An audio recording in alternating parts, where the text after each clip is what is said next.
इसलिए 10 मार्च के बाद उत्तर प्रदेश से भारतीय जनता पार्टी का साफ होना तय है और 10 तारीख के बाद जो समाजवादी पार्टी ने संकल्प लिया है कि यहाँ के गरीबों का, यहाँ के लोगों का 300 यूनिट बिजली के लिए कोई बिल नहीं आएगा, शून्य उनका बिल होगा। साथ ही साथ आगे पढ़ाई करने वाले नौजवानों को लैपटॉप भी देने का काम समाजवादी सरकार में होगा। समाजवादी ने मन बना लिया, अभी ट्वीट भी हो गया, उस पर लगातार वो ट्रेंड भी कर रहा है। 10 मार्च आ रहे हैं अखिलेश। ये तो वर्कर्स और जनता तय कर रही है कि किस तरीके से वो ले रहे हैं इस बात को। जहाँ तक ट्रेंड का मामला है, लेकिन उत्तर प्रदेश की जनता बदलाव चाहती है और ये तारीखें बदलाव की हैं। शुरुआत हो रही है 10 फरवरी से और 10 मार्च तक परिणाम आएगा। उत्तर प्रदेश की जनता बहुत दिनों से बदलाव का इंतजार कर रही थी। इतने दिनों में महंगाई बढ़ी है, बेरोजगारी बढ़ी है, किसानों पे झूठे मुकदमे लगे हैं, अल्पसंख्यकों के साथ भेदभाव हुआ है, नफरत की राजनीति हुई है। इन्होंने लगातार सरकार में बैठ कर के अधिकारियों के माध्यम से लोगों को सताया है, लोगों पे मुकदमे लगे हैं। यहाँ के पंचायत के चुनाव जिस समय देखे थे, उस समय क्या नहीं किया सरकार ने।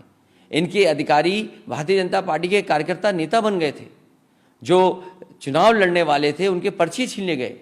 पूरे देश ने देखा कि किस तरीके से गरीब माताओं बहनें जो फॉर्म भरना चाहती थी उनके कपड़े फाड़ दिए गए, साड़ी छीन ली गई।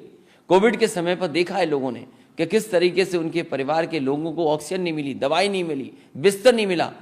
अब भारतीय जनता पार्टी का जाना तय है। इन्हीं तारीखों के लिए जनता इंतजार कर रही थी, किसान इंतजार कर रहा था, व्यापारी इंतजार कर रहा था, नौजवान इंतजार कर रहा था। 10 मार्च के बाद उत्तर प्रदेश से भारतीय जनता पार्टी का सफाया होगा। तो चुनाव के शुरू होने में लगभग सिर्फ 1 महीने का वक्त बचा है, लेकिन उस समय कोविड आ गया है, जिसके चलते 15 जनवरी तक सभी तरह की रैलियों पर पाबंदी लगा दी गई। खाली 5 लोग डोर टू डोर कैंपेन करेंगे। साथ में ये भी कहा गया है कि ऑनलाइन और वर्चुअल को भी प्रोत्साहन किया जाए। 15 जनवरी तक किस तरह से देखते हैं, जो क्योंकि समाजवादी के भी कई प्लान थे रथ यात्रा। इलेक्शन कमीशन ने जो शर्तें रखी उनका शर्तों का पालन होगा और अगर वो डोर टू डोर कम लोगों के साथ और जो नियम बने उनका पालन करते हुए प्रचार करना होगा तो प्रचार करेंगे। ये इलेक्शन कमीशन को सख्ती सरकार के लिए रखनी चाहिए, क्योंकि सरकार यहाँ पर मनमानी करेगी। पिछले चुनाव में भी मैंने देखा कि किसी भी नियम को इस सरकार ने नहीं माना। इसलिए इलेक्शन कमीशन कम से कम ये निगरानी रखे कि सरकार में बैठे लोग उनके नियमों का पालन करें।